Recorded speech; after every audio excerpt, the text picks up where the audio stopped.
प्राचीन टाइम में बेबीलोन में अरकाद नाम का एक सबसे अमीर व्यक्ति था। वह बहुत दयालु था और बहुत सारा पैसा दान करता था। फिर भी वह हर साल जितना खर्च करता था उसकी दौलत उतना ज्यादा बढ़ती रहती थी। एक दिन उसके बचपन के कुछ दोस्त उससे मिलने आए। उसके दोस्तों ने अरकाद से पूछा, अरकाद तुम इतने खुशकिस्मत कैसे हो सकते हो? तुम बेबीलोन के सबसे अमीर आदमी बन गए हो, तुम सबसे महंगे कपड़े पहनते हो और अच्छा अच्छा खाना खाते हो। हम लोगों का तो गुजारा ही मुश्किल से होता है। हम लोगों को पहनने के लिए कपड़े मिल जाए और भरपेट भोजन मिल जाए वही काफी है। परंतु बचपन में तो ऐसा नहीं था। हम एक ही टीचर से पढ़ते थे और एक ही गेम खेलते थे। तुम पढ़ने और खेलने में हमसे अच्छे नहीं थे। हम लोगों ने मेहनत भी सेम की थी। फिर ऐसा कैसे हुआ अरकाद कि ऊपर वाला सिर्फ तुम पर मेहरबान हुआ, हम पर नहीं? इस पर अरकाद ने कहा, शायद तुम लोग दौलत बनाने के नियम नहीं जानते हो या तुम लोग उन्हें भूल चुके हो। चलिए कोई बात नहीं, मैं तुम लोगों को अपनी कहानी द्वारा अमीर होने के नियम बताऊंगा। यह सब तब शुरू हुआ जब मैं यंग था। मैंने अपने आसपास बहुत सी सुख और संतोष देने वाली चीज़ें देखी।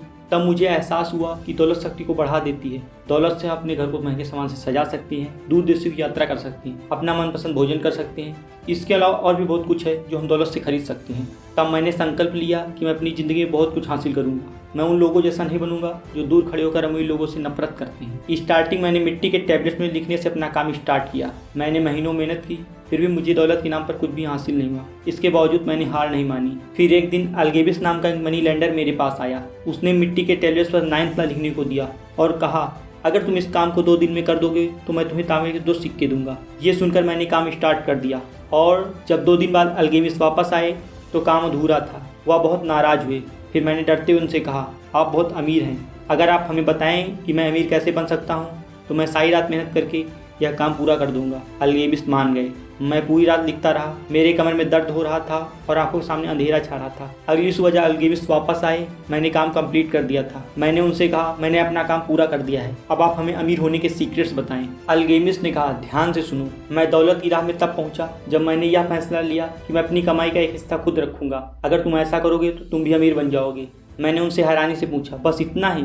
उन्होंने कहा, हाँ, एक भेड़ चराने वाले को मनी लैंडर बनाने के लिए इतना काफ़ी है जो तुम्हारे सामने खड़ा है। क्या तुम जूते बनाने वाले को पैसे नहीं देते हो? भोजन पर खर्च नहीं करते हो? क्या तुम बेबीलोन में बिना खर्च किए जिंदा रह सकते हो? बताओ अरकाद, तुम्हारे पिछले महीने की कमाई कहाँ है या पूरे साल की? तुम पागल हो अरकाद, तुम सबको पैसे देते हो, बस खुद को नहीं। पता है, अगर तुम अपनी कमाई का 10वां हिस्सा अपने पास रखोगे तो तुम्हारे पास 10 साल में कितनी दौलत हो जाएगी? पूरी 1 साल की कमाई के बराबर। याद रखो, तुम जो भी गोल्ड के कॉइन बचा के रखोगे वह तुम्हारी गुलाम बनकर तुम्हारे लिए काम करेंगी और तुम्हें कापर के सिक्के बना के देगी। अगर तुम्हें अमीर बनना है तो तुम्हें तुम्हारी सेविंग से कमाई करानी चाहिए और उसकी कमाई से भी कमाई करानी चाहिए। शायद तुम्हें लग रहा है कि मैं तुम्हें गलत सलाह दे रहा हूँ, लेकिन ये सलाह देख मैं तुम्हें तुम्हारे काम से 1000 गुना ज़्यादा पे कर रहा हूँ। तुम्हें तुम्हारी कमाई का 10% हिस्सा सेव करके रखना चाहिए, चाहे तुम्हारी कमाई कितनी भी कम क्यों ना हो। तुम इससे जितना ज़्यादा बचा सकते हो बचा लो, शेष बचे हुए से अपना खर्चा चलाओ। पता है का दौलत एक पेड़ जैसी होती है जो एक बीज से उगती है। तुम्हारे द्वारा बचाया गया पहला सिक्का एक बीज होगा जो बड़ा होकर दौलत का पेड़ बनेगा। तुम जितना जल्दी बीज बो दोगे पेड़ भी उतना जल्दी उगेगा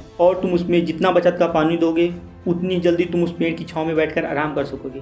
ये बोलकर अल्गेमिस चले गए। मैंने उनकी सलाह को ट्राई करना स्टार्ट किया और मैं जो भी कमाता था उसका 10% हिस्सा अलग रखने लगा। अजीब बात यह थी कि मुझे ऐसा करने में ज़्यादा प्रॉब्लम नहीं हुई और मैं अपनी इनकम के 10वें हिस्से के बिना ही गुजारा करने लगा। 1 साल बाद अल्गेमिस वापस आए और उन्होंने मुझसे पूछा, तुम्हारी सेविंग कैसी चल रही है? मैंने कहा, काफ़ी अच्छी चल रही है। फिर उन्होंने मुझसे पूछा, तुमने उन पैसों का क्या किया? मैंने उन्हें बताया कि मेरा एक दोस्त है जो समुद्री यात्रा करने गया है, जो मेरे लिए विदेश से महंगे रत्न सस्ते में खरीद कर लाएगा, जिन्हें हम बेबीलोन में बेचकर बहुत सारे पैसा कमाएंगे। उन्होंने मुझसे पूछा, तुम्हारा दोस्त यही काम करता है? मैंने कहा, नहीं, वह ईंट बनाने का काम करता है। अल्गेमिस बहुत गुस्सा हुए। फिर उन्होंने कहा, तुम एक ईंट बनाने वाले पर कैसे भरोसा कर सकते हो कि उसे गहनों की अच्छी जानकारी होगी? ये काम तुम्हें किसी जौहरी या सुनार को देना चाहिए था। खैर कोई बात नहीं, हर मूर्ख अपनी ही गलती से सीखता है। तुम फिर से पैसा सेव करना स्टार्ट कर दो। इतना कहकर वे चले गए। अल्गेमिस जैसा कहा था वैसा ही हुआ। मेरा दोस्त रत्नों की तरह दिखने वाले कांच के टुकड़े लेके आया था। मेरा सारा पैसा डूब चुका था। मैंने हार नहीं मानी, मैंने दोबारा सेविंग स्टार्ट की। 1 साल बाद मेरी मुलाकात अल्गेमिस से हुई। उन्होंने मुझसे पूछा, तुमने कितनी तरक्की कर ली है? मैंने उन्हें बताया कि मैंने अपनी सेविंग को ढाल बनाने वाले को कांसा खरीदने के लिए दे दिया है, जो मुझे हर चौथे महीने ब्याज देता है। अल्गेमिस को अच्छा लगा। अल्गेमिस ने पूछा, तुम इन पैसों का क्या करते हो? मैंने उन्हें बताया कि मैंने उन पैसों से अच्छे अच्छे कपड़े खरीदे हैं।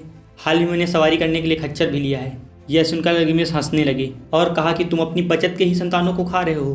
तुम्हें अपने कमाए पैसों को अभी और इन्वेस्ट करना चाहिए और ऐसा करते रहना चाहिए बिना फालतू की चीज़ों में खर्च किए। एक टाइम आएगा अरकाद जब तुम दिल खोलकर पैसे खर्च कर सकोगे बिना तुम्हारी कमाई को कम करके। इतना कहकर अल्गेमिस चले गए। इसके बाद मैंने उन्हें 2 साल बाद देखा। वो बूढ़े हो चुके थे। उन्होंने मुझसे मेरी इन्वेस्टमेंट के बारे में पूछा।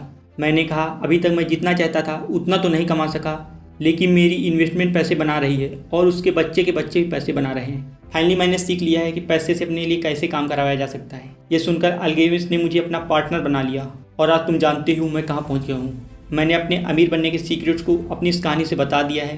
अब आप लोग भी इन कायदों को फॉलो करना स्टार्ट कर दो। ओवरऑल इस कहानी से हम दौलत बनाने के 3 नियम सीखते हैं। पहला नियम है सेव 10% ऑफ योर सैलरी।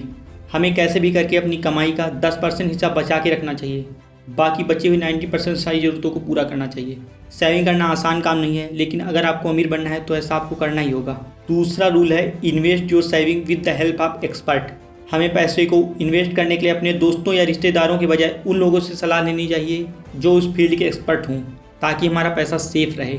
और तीसरा नियम है री इन्वेस्ट योर मनी।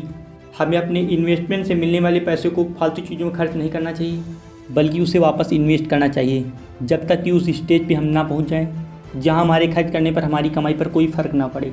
ये लेसन्स मैंने जॉर्ज एस क्लेसन की book the richest man in Babylon से बताई है, जो दौलत बनाने के लिए लिखी गई सबसे प्रेरक पुस्तक है। अगर बातें काम की लगी हो तो वीडियो को लाइक कर देना और उन लोगों के साथ शेयर भी कर देना जिन्हें आपको लगता है कि वीडियो देखनी चाहिए।